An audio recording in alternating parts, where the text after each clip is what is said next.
அருட்பெரும் ஜோதி அருட்பெரும் ஜோதி தனிப்பெரும் கருணை அருட்பெரும் ஜோதி எல்லாம் செயல்கூடும் என் ஆணை அம்பலத்தே எல்லாம் வல்லான் தனையே ஏத்து. ஓம் ஸ்ரீ ராமலிங்காபயம்.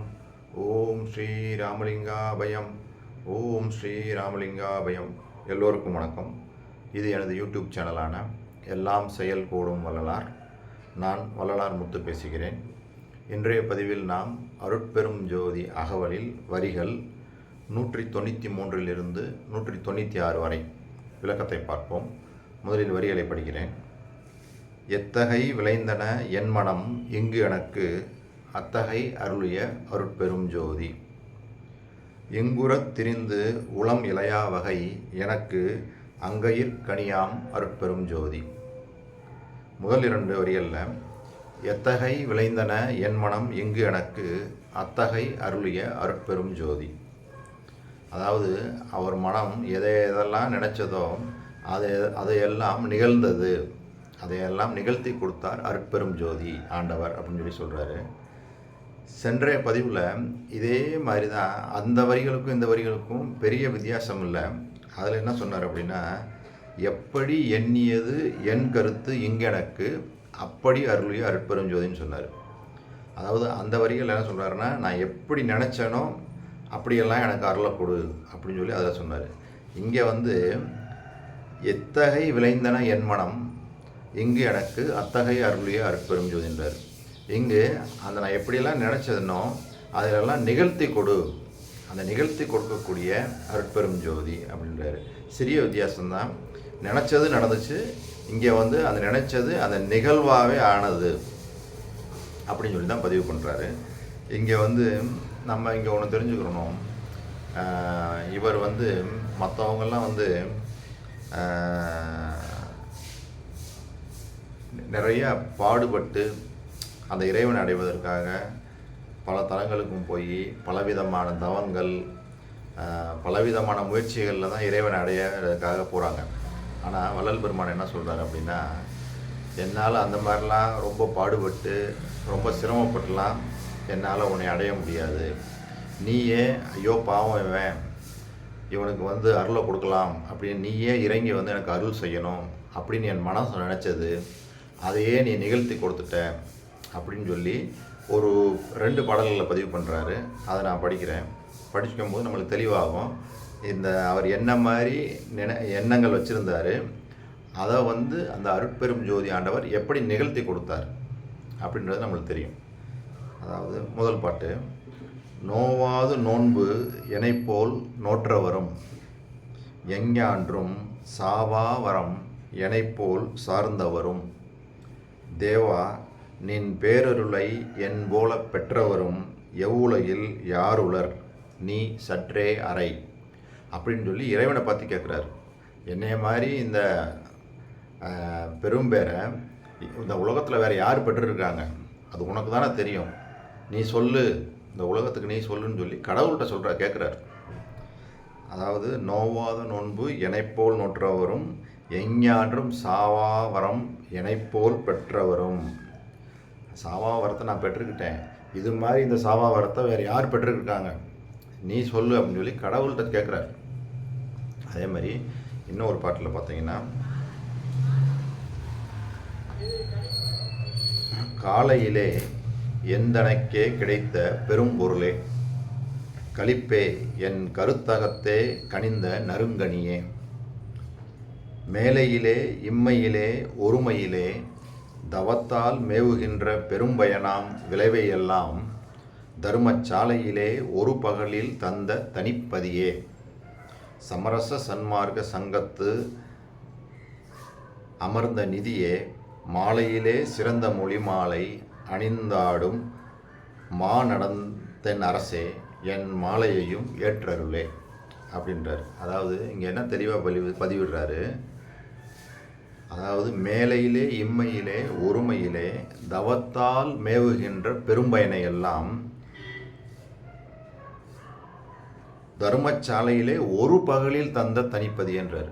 அந்த தர்மசாலையில் ஒரு பகல் நேரத்திலேயே வந்து எனக்கு அந்த பயனை எல்லாம் கொடுத்துட்டேன் அப்படின்றது சொல்கிறாரு. அப்போ அவர் என்ன மாதிரி எண்ணங்கள் வச்சுருந்தார், அந்த அருட்பெரும் ஜோதி ஆண்டவர் அந்த எண்ணங்களை எல்லாம் நிகழ்த்தி கொடுத்துட்டாரு அப்படின்னு சொல்கிறார். அப்போனா அந்த அருட்பெரும் ஜோதி இவர் வந்து அந்த செல்ல பிள்ளைன்னு சொல்கிறார்ல, அப்போ இவர் அந்த அளவுக்கு தயவுமயமாக இருந்ததுனால அந்த அருட்பெரும் ஜோதி ஆண்டவர் இவர் எதெல்லாம் நினைக்கிறாரோ அதெல்லாம் வந்து அருட்பெரும் ஜோதி ஆண்டவர் நிகழ்த்தி கொடுத்தது அப்படின்றதுக்குன்னா நான் பாடின இந்த 2 பாடல்களும் சாட்சி. சரி, இப்போ நம்ம அடுத்த வரிகளுக்கு போவோம். இங்குறத் திரிந்து உளம் இளையா வகை எனக்கு அங்கையிற்கனியாம் அருட்பெரும் ஜோதி. அதாவது நாம் நிறைய கேட்டிருக்கிறோம். அதாவது பலவிதமான அடியார்கள் இறைவனை தேடி பல தலங்களுக்கும் போய் பல பாடல்கள் பாடி பக்தி செய்து இறைவனை வந்து வழிபட்டார்கள் அப்படின்னு சொல்லி நம்ம நிறைய புராணங்களில் படிச்சிருக்கிறோம், கேட்டிருக்கிறோம். சரிங்களா? ஆனால் இங்கே அவர் என்ன சொல்கிறாரு, அங்கெல்லாம் போய் அவங்க என்ன பண்ணுறாங்க, இங்குற திரிந்து உளம் இளையா வகை, அதாவது காடு மேடு மலையெல்லாம் தேடி அந்த மாதிரி தவம் செஞ்சவங்களையும் பக்தி செஞ்சவங்களையும் நம்ம பார்க்குறோம். பல ஸ்தலங்களுக்கு போய் இருந்தவங்களையும் பார்க்குறோம்.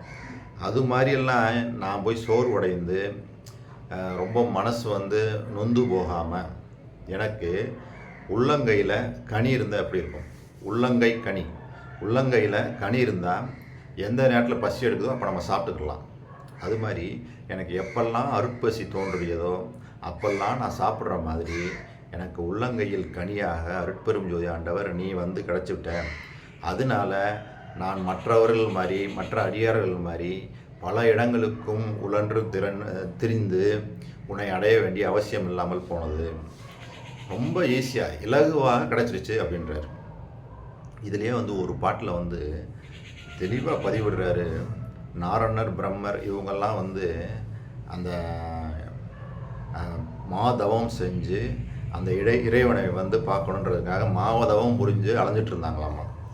ஆனால் இந்த அருட்பெரும் ஜோதி ஆண்டவர் வள்ளல் பெருமானுக்கு அவர் இருக்கிற குடிசைக்கே வந்து அருள் செஞ்சான் அப்படின்னு சொல்லி ஒரு திருவருட்பாலில் சரியாக ஒரு சிறப்பான பாட்டில் பதிவு பண்ணுறாரு. அதை நான் இப்போ படிக்கிறேன். அதோடு கூட இன்னொரு பாட்டில் வந்து என்ன சொல்கிறாரு, இந்த அர்ப்பனுக்கும் நீ வந்து அருள் செஞ்சுருக்க, இந்த அருளை வந்து உலகத்தில் உள்ள எல்லா உலகத்தில் உள்ளவர்களும் வியந்து பார்க்குறாங்க அப்படின்னு சொல்லி இன்னொரு பாட்டிலையும் பதிவு பண்ணுறாரு. இந்த 2 பாடல்களையும் பாடி நான் இந்த வீடியோவை நிறைவு செய்கிறேன்.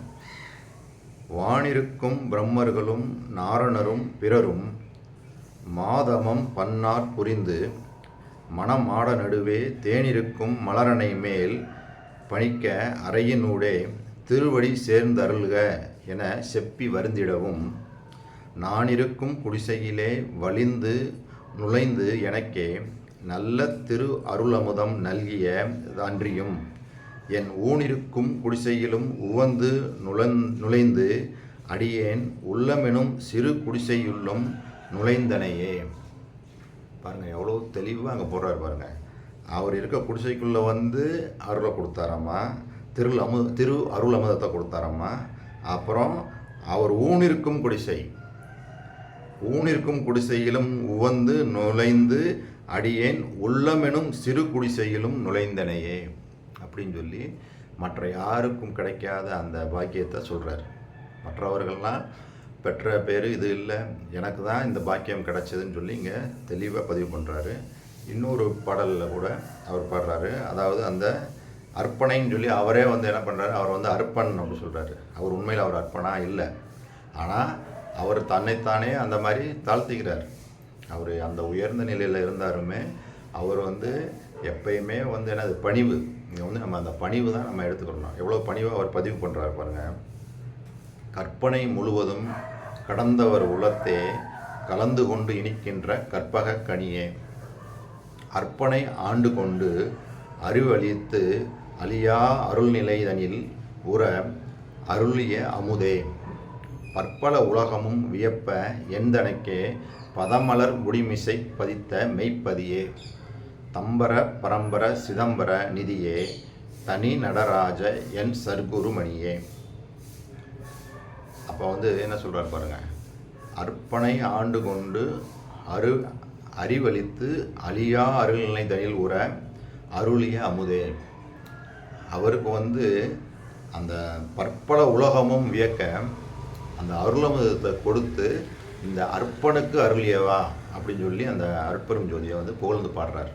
இதிலேருந்து நம்மளுக்கு என்ன தெரியுது, அந்த அவர் பெற்ற இன்பம் வந்து எப்படின்னா, அந்த உள்ளங்கை நெல்லிக்கனி மாதிரி உள்ளங்கையிலே கனியாகவே அந்த அருட்பெரும் ஜோதி இருந்தாராமா. எப்பெல்லாம் அவருக்கு அருள் பசி தோன்றியதோ அப்பெல்லாம் அது வந்து வெறும் லகுவாக சாப்பிடுறது மாதிரி அந்த அருள் அனுபவத்தை அவர் அனுபவித்தேன் அப்படின்னு இங்கே பதிவு பண்ணுறாரு. இது வரைக்கும் நான் சொன்ன இந்த விஷயங்கள் எல்லாம் உங்களுக்கு புரிஞ்சிருக்கும்னு நினைக்கிறேன். நாம் மீண்டும் அடுத்த வீடியோவில் சந்திப்போம். இந்த காணொளியை கண்ட உங்கள் அனைவருக்கும் கோடான கோடி நமஸ்காரங்களும் நன்றிகளும். அருட்பெரும் ஜோதி, அருட்பெரும் ஜோதி, தனிப்பெரும் கருணை, அருட்பெரும் ஜோதி.